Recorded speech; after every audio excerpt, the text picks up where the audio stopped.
My dear people of Kaduna State, with just about 100 days before leaving office and elections round the corner, it was my intention to host another media chat to interact with the people of our state in the next few days. While I still hope to do so, I feel the need to address you all today due to the unprecedentedly cruel situation our people and their livelihoods have been thrown into, particularly in the last 2 to 3 weeks, by the decisions, actions and inactions of the federal government of Nigeria. On behalf of the government of Kaduna State, I wish to express our deepest regret at the needless suffering you are enduring as a result of the prolonged fuel shortage and the difficulties occasioned by the so-called currency redesign policy of the Central Bank of Nigeria. We understand your pain. I assure you that as your state governor, I've been working with my colleagues to do everything in our power to end these pains, while publicly supporting what appeared to be a beneficial policy.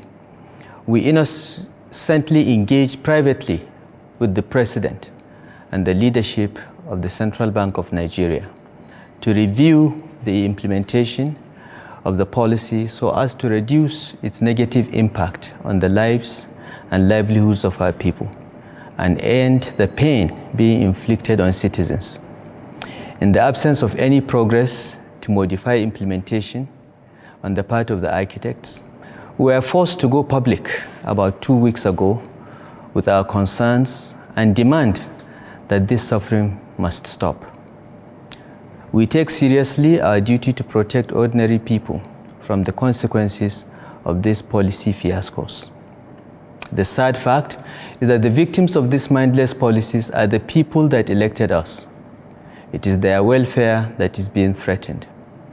Many of our people have been left in a situation where the money they put in banks has literally been confiscated, depriving them of the ability to buy food and basic necessities. Our traders cannot sell as much as they used to because their customers have no access to their hard-earned money. We've been officially informed that the currency redesign policy is to reduce money laundering and render useless stashes of high-denomination Naira that many politicians and public officers have accumulated through corruption and other illicit activities. As earlier stated, we are fully in support of such a policy, and we made this public from the very beginning. We had privately expressed concerns about the timing of the currency design policy and the unrealistic timeline for its implementation. We were assured that all steps have been taken to ensure that we avoid the recent experience of India, where implementation of a similar demonetization policy targeted at politicians ended up hurting the poorest and small businesses the most. In official briefings to the President, the Central Bank of Nigeria constantly alluded to the fact that the policy also targets politicians who have accumulated a huge war chest for vote buying during the forthcoming elections. It is now clear that the President has been deceived by the Central Bank of Nigeria and some elements in his government into buying into this overarching narrative in the name of ensuring free and fair elections in 2023.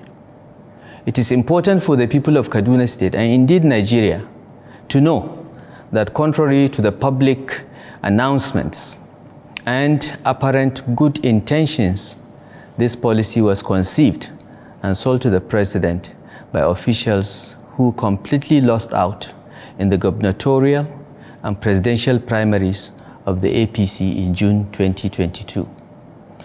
Once Asiwaju Bola Ahmed Tinubu emerged as the candidate in June 2022 and subsequently did not pick one of them as his running mate, this currency redesign policy was conceived to ensure that the APC presidential candidate is deprived of what they allege is a humongous war chest. They also sought to achieve any one or more of the following objectives. Number one, to create a nationwide shortage of cash so that citizens are incited to vote against APC candidates across the board, resulting in massive losses for the party in all the elections.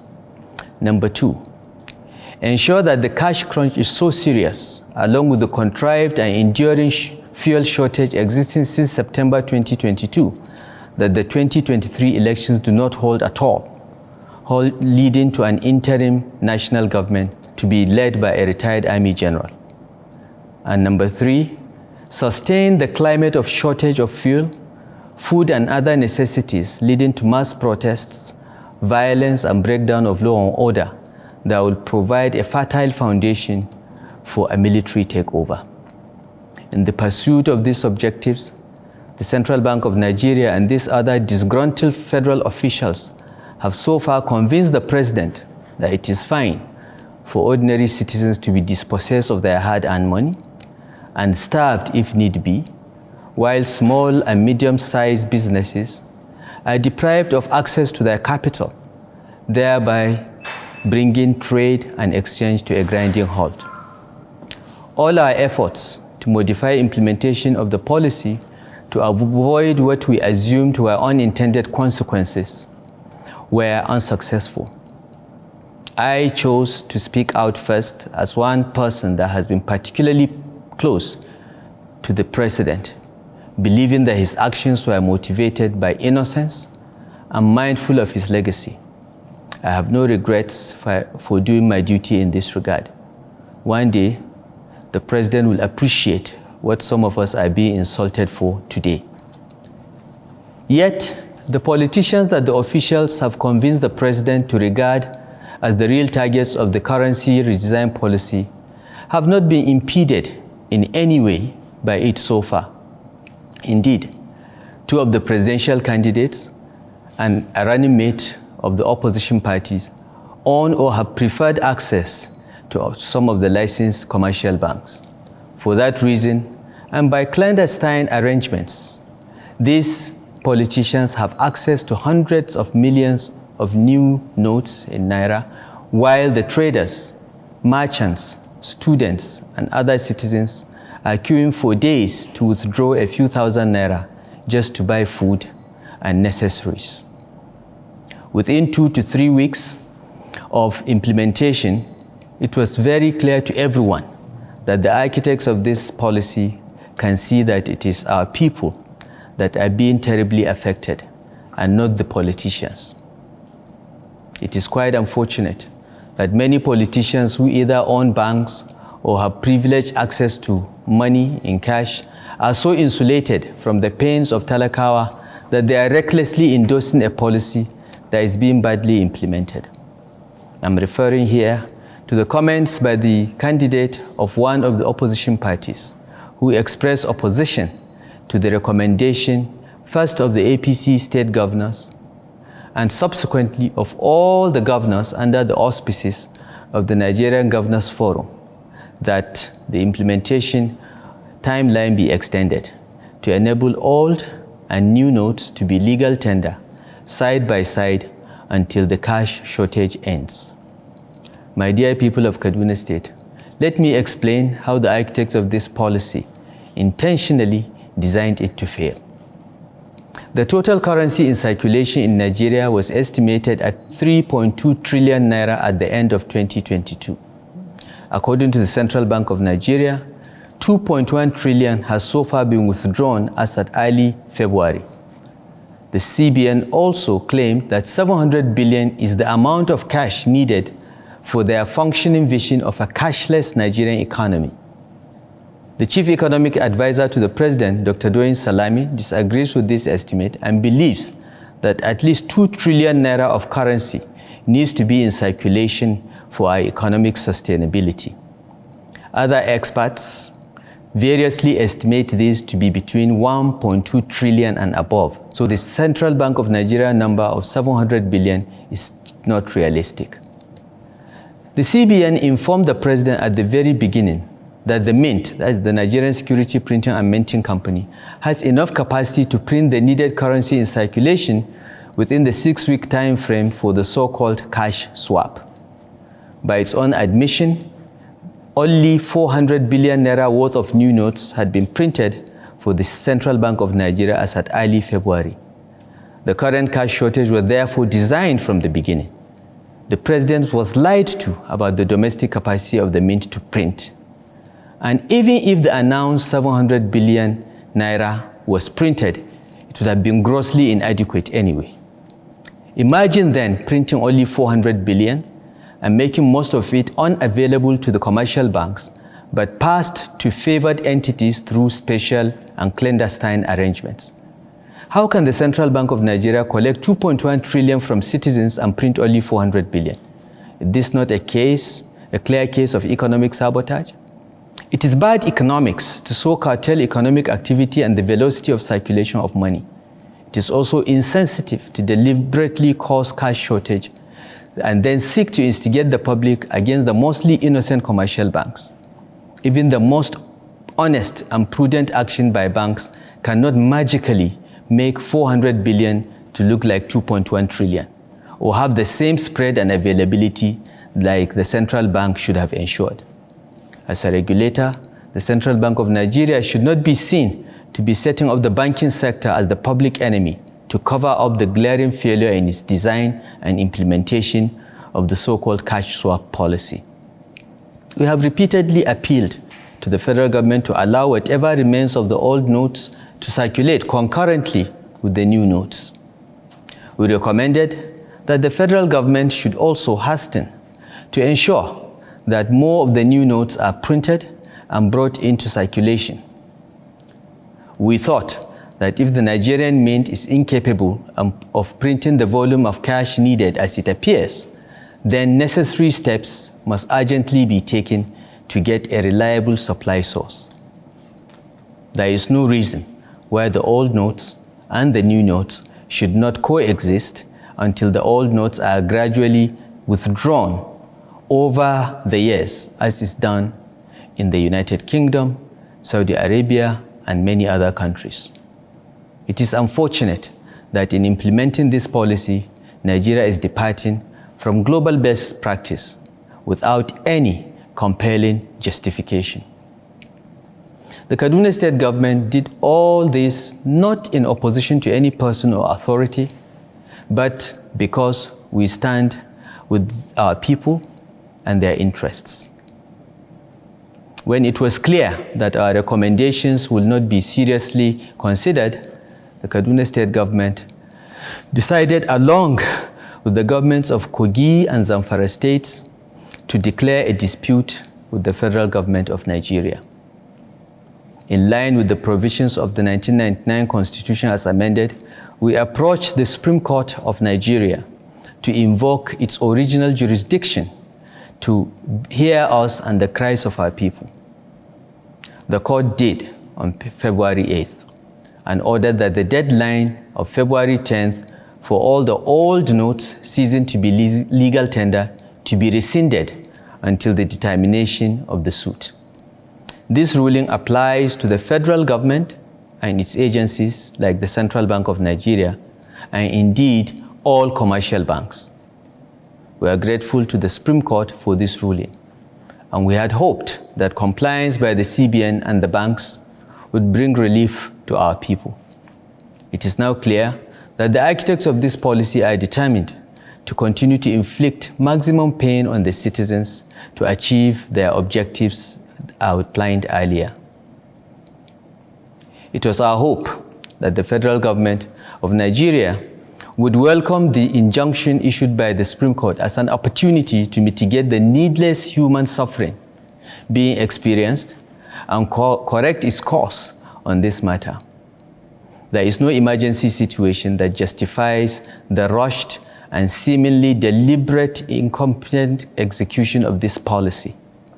We suggested that compliance with the ruling would include adopting a whole-of-government approach that involves the agencies of the federal government and state governments in modifying the design, execution, and implementation of the policy. Even when confronted with the facts above, the CBN and its masters remain determined to implement their agenda no matter how much human suffering death and destruction results.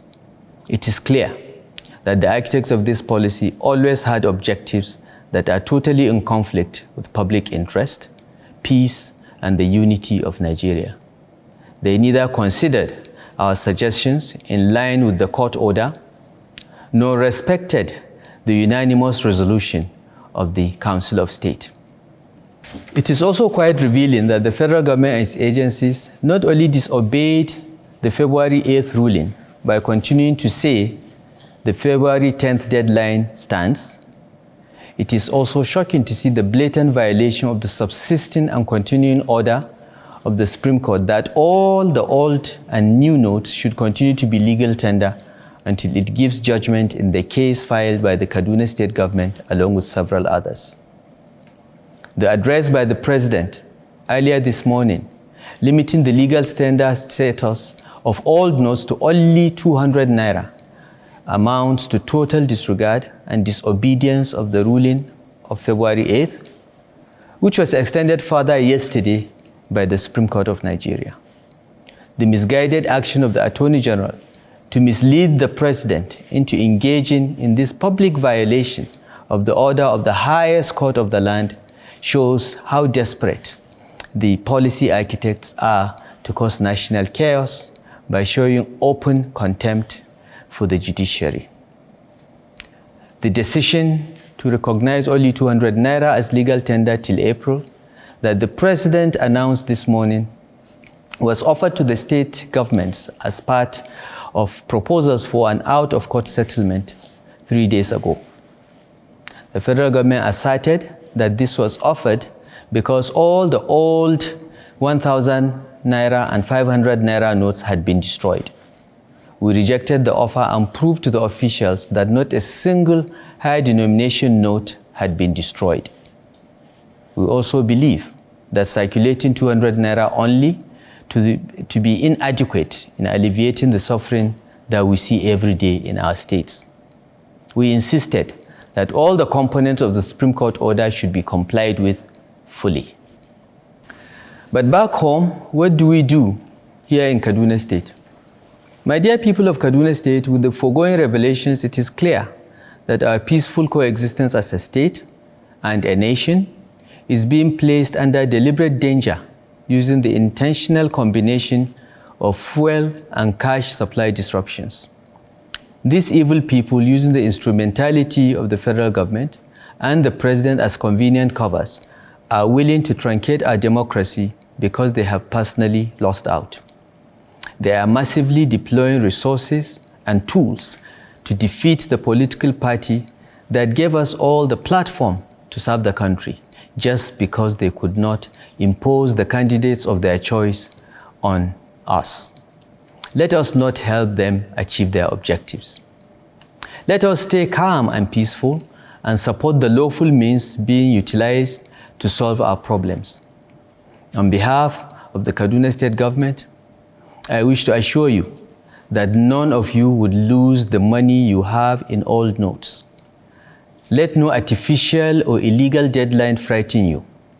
Whether you live in towns, villages, or in our isolated rural communities, do not feel stampeded to deposit your old notes into the banks. Hold on to them. Continue to use them as legal tender as ordered by the Supreme Court of Nigeria. No deadline can render them worthless, ever.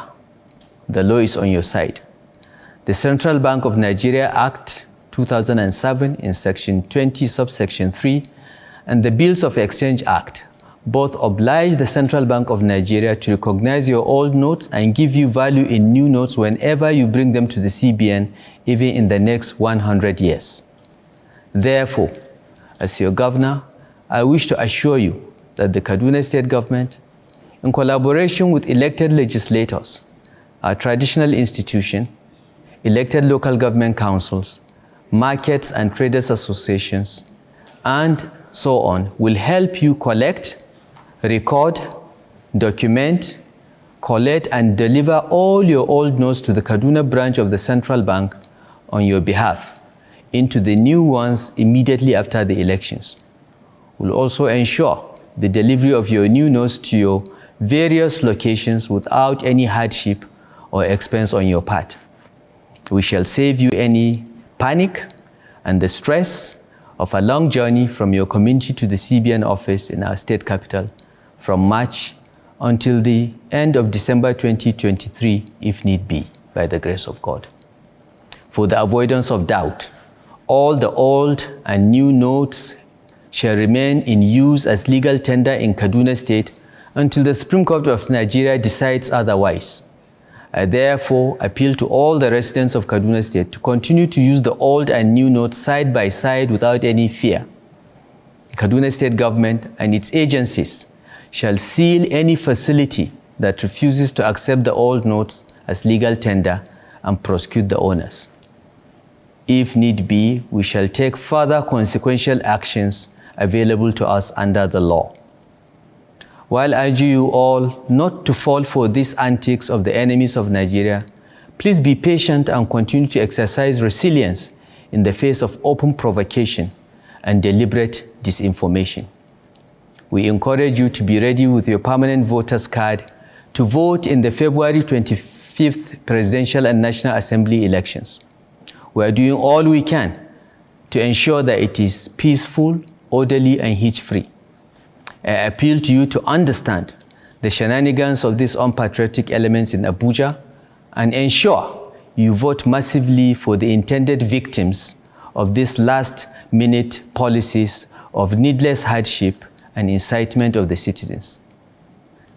Our party, the APC, and the candidates in all of the elections. The Kaduna State government is making this appeal and taking all these measures to shield our people from the terrible consequences of the currency redesign policy. We seek to protect our people's hard-earned money, their ability to engage in trade and exchange, and buy what they need. We also seek to protect their civic rights, liberties, and freedoms under a democratic dispensation. I call on the people of Kaduna State to remain peaceful and vigilant in the face of brazen attempts to engineer crisis in order to get a pretext for unconstitutional or undemocratic actions. In conclusion, our presidential candidate Asiwaju Bola Ahmed Tinubu has asked me to convey his greetings, empathy, and words of encouragement to the good people of Kaduna State. He urges us to remain patient, pray for our country, and remain vigilant in our pursuit of renewed hope. Thank you all for listening. God bless Kaduna State. God bless the Federal Republic of Nigeria.